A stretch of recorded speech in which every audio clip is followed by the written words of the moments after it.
Best turn-based strategy games. Turn-based games are the sort of strategy game that you can really sink your teeth into. There's no need to worry about actions per minute, to force yourself to keep up a relentless flurry of clicks and button presses, to break a sweat trying to remember your hotkeys. You can take your time. Plan things out. Consider. There are a massive range of turn-based games available for PC, covering all different kinds of strategy subgenre. They range from 4X games, where you're building a vast empire, to tactics games, where you're controlling a tight-knit squad. Here we've gathered together some of the best turn-based strategy games in existence. We've tried to include a good mixture of crowd pleasers and exceptional hidden gems that are well worth trying out. Battletech. Modeled quite faithfully on the classic tabletop game, Battletech has you leading a troop of mech-piloting mercenaries through a series of giant robot battles. What could be finer? Outside of the battles themselves, tinkering with your own set of fully customizable mechs is a great time, once you get the hang of it. There's all sorts to consider once steel meets steel as well: positioning, speed, weather, it all matters. This is not the kind of turn-based game you can brute force your way through, at least once you've cleared the first few missions. But Battletech rewards you for patience with a smorgasbord of strategic options. You can strip armor away from afar, get up close and personal for some mecha fisticuffs, incapacitate pilots, or just overheat opposing mechs with flamethrowers. Civilization VI. The latest, and perhaps the greatest, entry in the legendary Civilization series. Civilization VI is unquestionably among the best 4X strategy games ever. It doesn't completely reinvent an already smoothly polished wheel, but does take the series in a new direction, adding a bunch of small but significant changes such as districts, governors, and a more involved research tree. This is the game series that coined the term, one more turn, and indeed there's something absolutely enthralling about guiding an entire civilization from cave dwellers to spacefarers. The fact that there's always a new building or unit about to be built or a technology on the verge of being researched means there's never an obvious stopping point. These days, with a job and responsibilities, I keep my copy uninstalled, for safety. The more stylized presentation of Civilization VI compared to other games in the series may not be everyone's cup of tea, but we dig it. If it's not for you, then it's fortunate that Civilization VI still very much holds up. Xcom 2. Remakes of older PC game series can go either way, especially when there are major changes to gameplay. But in the case of Xcom, Firaxis did an amazing job reimagining this PC classic.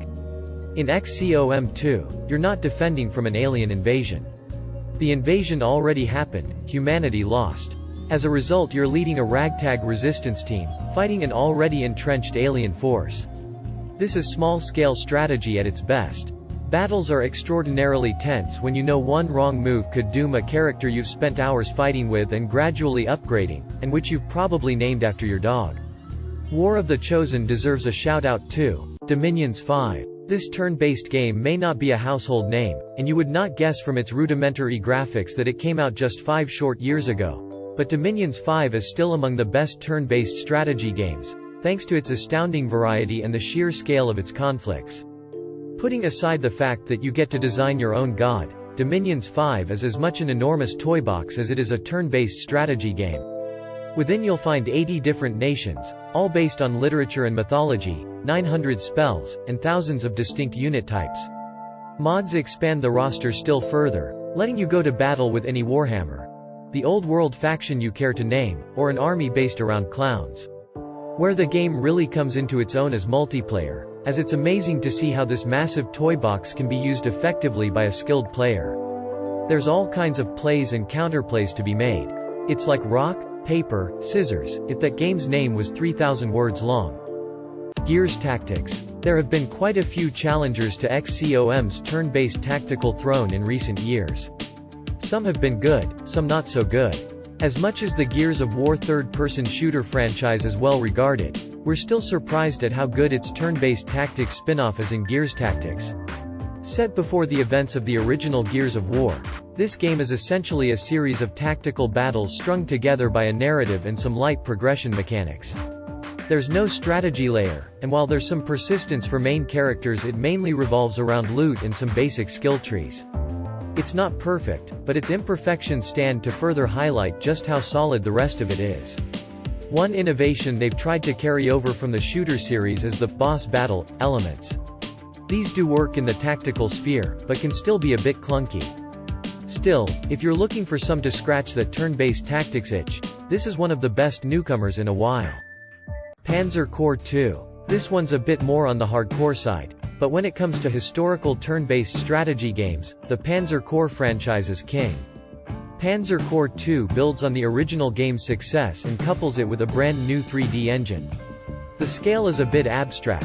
A single tank can actually represent hundreds of vehicles, but it allows you play sweeping campaigns on maps that can represent chunks of entire countries. It's a combat-focused game, so you don't need to worry about building units, but you will have to worry about keeping your forces supplied as they blitz across the map. Tactical options such as encirclement, supporting fire and amp, breaking down units into smaller, mini, versions for a decent flank means you'll have plenty of options with which to take that key objective. It's not so far removed from a hex-based, WW2-themed Advanced Wars. Unity of Command 2. An excellent strategy game that doubles up as a viable gateway to the world of digital war games, Unity of Command 2 does everything its predecessor did and more. By changing up the scenario design and adding in new elements like HQs and more meaningful meta-campaign, few repeats of the same mission will play out the same, although UOC has always had a trace of puzzle DNA within it, which is still true but not to the same extent as the first game. Unity of Command 2 takes players to the more known waters of the Western Front, starting with the closing stages of the Battle for North Africa, before moving on to the invasion of Sicily, Italy before finally allowing you to relive the Normandy campaigns. As you play through the Grand Campaign, your army units and HQs will grow and improve over time, and there's also a light card mechanic that allows you to play a limited number of special actions that can make or break an offensive. Warhammer 40,000, Battlesector. We're thankfully not short on Warhammer games, and the good news is they're getting better. Battlesector is a pretty decent attempt at distilling the tabletop game into something that is authentic, but still had the flair and spectacle of a digital game. It's been developed by the same studio that brought you Battlestar Galactica Deadlock, one of our favorite strategy games of all time. The game is pretty, it works quite smoothly, and overall represents an excellent foundation to build upon. It's got some noticeable drawbacks too. The scenario design leaves much to be desired, and the campaign isn't that replayable. You've also only got the two factions to play with at the moment as well. It offers an excellent vehicle for you to live out your Space Marine fantasies, but if you're not a 40 Kelvins fan your mileage will vary. It'll take time to become truly great. Speaking of good Warhammer games, the recently released Warhammer Age of Sigmar, Stormground is also surprisingly good as well.